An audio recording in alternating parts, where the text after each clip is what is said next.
Matius 12 ayat 1-8. Murid-murid memetik gandum pada hari Sabat.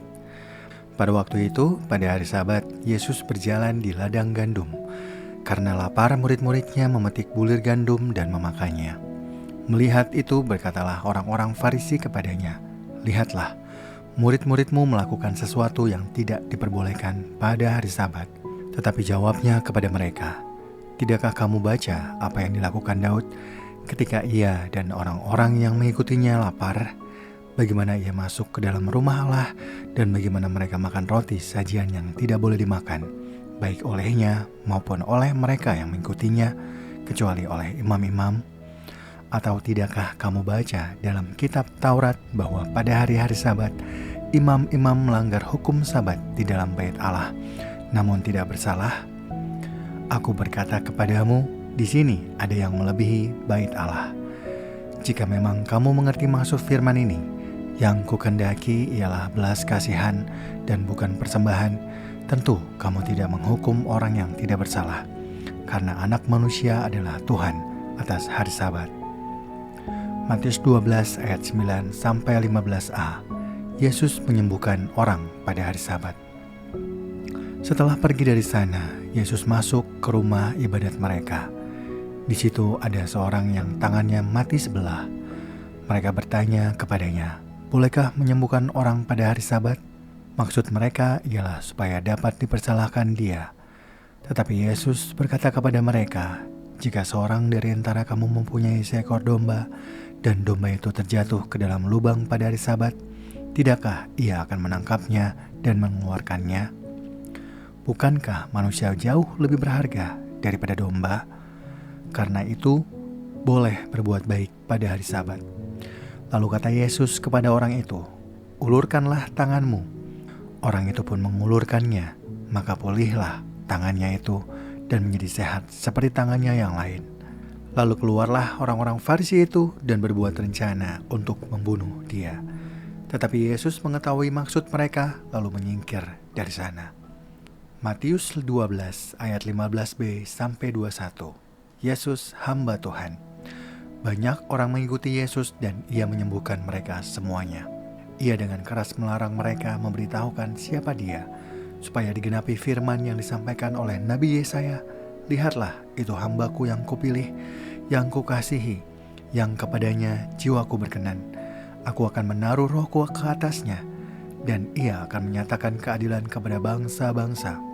Ia tidak akan berbantah dan tidak akan berteriak, dan orang tidak akan mendengar suaranya di jalan-jalan. Bulu yang patah terkulai tidak diputuskannya, dan sumbu yang pudar nyalanya tidak akan dipadamkannya, sampai ia menjadikan hukum itu menang, dan padanyalah bangsa-bangsa akan berharap." Matius 12 ayat 22-37. Yesus dan Beelzebul. Kemudian dibawanyalah kepada Yesus seorang yang kerasukan setan. Orang itu buta dan bisu. Lalu Yesus menyembuhkannya sehingga si bisu itu berkata-kata dan melihat. Maka takjublah sekalian orang banyak itu. Katanya, "Ia ini agaknya anak Daud." Tetapi ketika orang Farisi mendengarnya, mereka berkata, "Dengan Beelzebul pemimpin setan, ia mengusir setan." Tetapi Yesus mengetahui pikiran mereka, lalu berkata kepada mereka, "Setiap kerjaan yang terpecah-pecah pasti binasa, dan setiap kota atau rumah tangga yang terpecah-pecah tidak dapat bertahan. Demikianlah jika kalau iblis mengusir iblis, ia pun terbagi-bagi dan melawan dirinya sendiri. Bagaimanakah kerajaannya dapat bertahan? Jadi, jika aku mengusir setan dengan kuasa Beelzebul, dengan kuasa siapakah pengikut-pengikutmu mengusirnya? Karena itu, merekalah yang akan menjadi hakimmu. Tetapi jika aku mengusir setan dengan kuasa Roh Allah, maka sesungguhnya kerajaan Allah sudah datang kepadamu. Atau bagaimanakah orang dapat memasuki rumah seorang yang kuat dan merampas harta bendanya apabila tidak diikatnya dahulu orang kuat itu? Sesudah diikatnya, barulah ia dapat merampok rumah itu. Siapa yang tidak bersama aku, ia melawan aku, dan siapa yang tidak mengumpulkan bersama aku, ia mencerai-beraikan. Karena itu aku berkata kepadamu, semua dosa dan hujat manusia akan diampuni, tetapi hujat terhadap Roh Kudus tidak akan diampuni.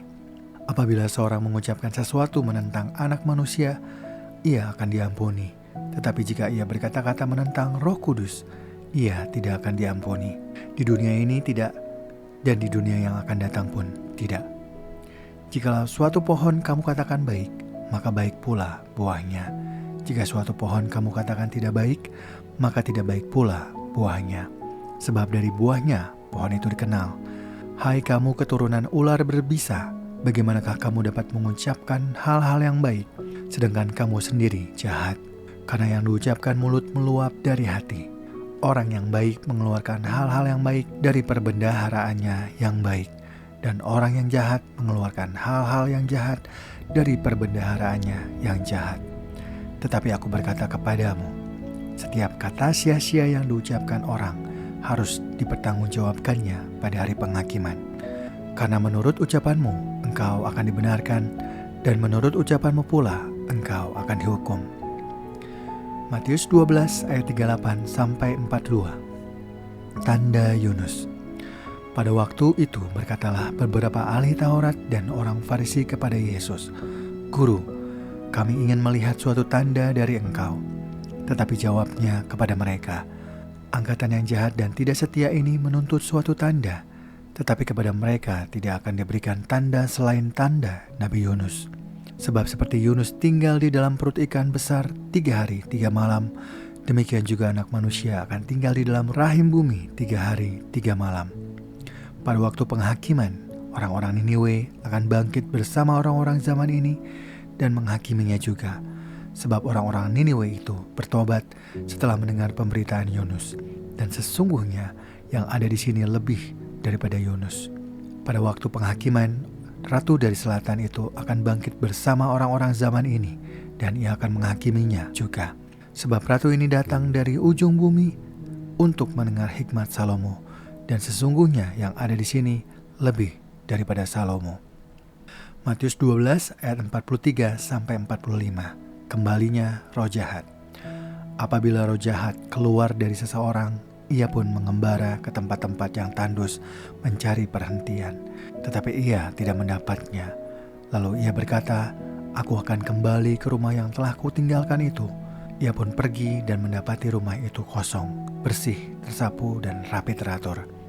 Lalu ia keluar dan mengajak 7 roh lain yang lebih jahat daripada dia, dan mereka masuk dan berdiam di situ. Akhirnya, keadaan orang itu lebih buruk daripada keadaannya semula. Demikian juga akan berlaku atas orang-orang yang jahat ini. Matius 12 ayat 46-50. Yesus dan sanak saudaranya. Ketika Yesus masih berbicara dengan orang banyak itu, ibunya dan saudara-saudaranya berdiri di luar dan berusaha menemui dia. Lalu seorang berkata kepadanya, "Lihatlah, ibumu dan saudara-saudaramu ada di luar dan berusaha menemui engkau." Tetapi jawab Yesus kepada orang yang menyampaikan berita itu kepadanya, "Siapa ibuku? Siapa saudara-saudaraku?" Lalu katanya sambil menunjuk ke arah murid-muridnya, "Inilah ibuku dan saudara-saudaraku. Sebab siapa saja yang melakukan kehendak Bapa-Ku di surga, dialah saudaraku laki-laki, saudaraku perempuan, dan ibuku."